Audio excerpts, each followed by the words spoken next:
ఇప్పుడు తెలుస్తుందండి, భయం అంటే ఏంటో ఎలా ఉంటుందో తెలుస్తుందండి ఇప్పుడు నిజంగా.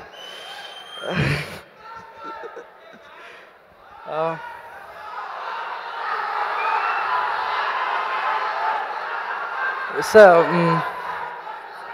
మొదటిసారిగా ఎగ్జామ్లో ఫెయిల్ అయినప్పుడు సినిమా అంటే ఏంటో తెలుసుకున్నానండి. ప్రపంచం అంటే తెలుసుకున్నాను. దాని తర్వాత పనిచేస్తున్నప్పుడు బాధ్యతలు తెలుసుకున్నాను.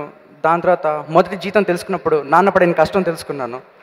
అండ్ ఫైనల్లీ త్రివిక్రమ్ సార్ దగ్గర పనిచేస్తున్నప్పుడు ఒక మనిషి ఎలా ఉండాలి, ఎలా మాట్లాడాలి, ఎలా పని చేయాలి, ఒక సినిమా ఎలా తీయాలో ఆయన దగ్గర నేర్చుకున్నానండి. ఆయన వెనక నడుస్తూనే కొన్ని నేర్చుకున్నాను. అలా నేర్చుకున్న భాషలోనే ఈ సినిమా తీయగలిగానండి. అలా ఎంకరేజ్ చేసిన మా ప్రొడ్యూసర్, ఈ స్టేజ్ని నిర్మించిన ప్రొడ్యూసర్కి ఎప్పుడు రుణపడి ఉంటాను. ఈ స్టేజ్ ఇచ్చిన ప్రొడ్యూసర్ని నేను లైఫ్లో ఎప్పుడు మర్చిపోలేను. Thank you sir, thank you very much. And గిరిని, చాలా టైమింగ్ ఉన్న గిరి, నాకు ఎప్పుడు సపోర్ట్ చేసిన గిరి, ఫస్ట్గా డైరెక్టర్గా ఎంచుకుంది, నన్ను ఎంచుకున్నందుకు చాలా థ్యాంక్స్ అండి. గిరి, చాలా thanks, thank you very much. And తర్వాత మన ఎడిటర్ గారు గౌతమ్ రాజు గారు, ఆయన ఒకటే ఒక మాట అన్నారు, నేను పనిచేసిన డైరెక్టర్స్లో 91st డైరెక్టర్ అన్నారు. 91st డైరెక్టర్ నేను. ఆయన ఎప్పటి నుంచి ఉన్నారు, ఆయన ఎడిటింగ్లో నేను డైరెక్టర్గా చేయడం నిజంగా అదృష్టం అండి. థ్యాంక్ యూ సార్, ఈ సినిమా ఒప్పుకున్నందుకు. Thank you so much sir. And ముఖ్యంగా అందరినీ చూసి అన్నీ నేర్చుకున్నానండి. అంతా అయిపోయాక ఫైనల్లీ ఒక మనిషిని చూసి దేవుడు ఎలా ఉంటాడో నేర్చుకున్నానండి. పవర్ స్టార్ సార్ నిజంగా నా దేవుడు. లేకపోతే మామూలుగా ఇంతమంది జనాలు పడే కష్టం, ఆ తపన మాటలు రావట్లేదండి నిజంగా. ఆ తపన జనాల కోసం కష్టపడే దేవుడు.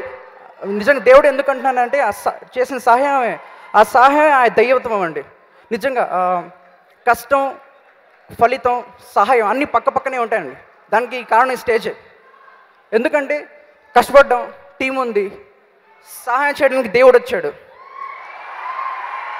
దానికి ఫలితం మీరే ఇవ్వాలి. సినిమా చాలా బాగా వచ్చిందండి. నిజం తెలుసుకుని సార్ స్వయంగా వచ్చారు. దేవుడు ఇక్కడ వచ్చి ఆశీర్వదించి నిజంగా మా అదృష్టం అండి. ఆయనకి ఎప్పుడు మేము టీం అంతా రుణపడి ఉంటాం. చాలా థ్యాంక్ యూ సార్. ఈ సాయం నేను ఎప్పుడు మర్చిపోలేను సార్. మీ ఆశీర్వాదంతో ఈ డైరెక్షన్ ఫీల్డ్లో వచ్చాను. మీ ఆశీర్వాదంతో ఇలా ఎదుగుతానని భావిస్తున్నాను sir. Thank you so much sir. And నా ఇంకో గురువు మన శరత్ మారకు కూడా చాలా థ్యాంక్స్ సార్. ఆయన పక్కనే ఉండి ఆయన నాతో మాట్లాడుతూ సార్ వాగోగులు కోరుకుంటూ చెప్తూ ఆయన సపోర్ట్ చేసిన శరత్ మారకు కూడా thank you very much sir. Thank you so much sir. Thank you. All the best you Arun. God, నువ్వు అనుకున్నటువంటి దైవం నిన్ను బ్లెస్ చేశారు. సో గాడ్ బ్లెస్ యూ అనేటువంటి మాట నేను అనలేనేమో ఇప్పుడు. సో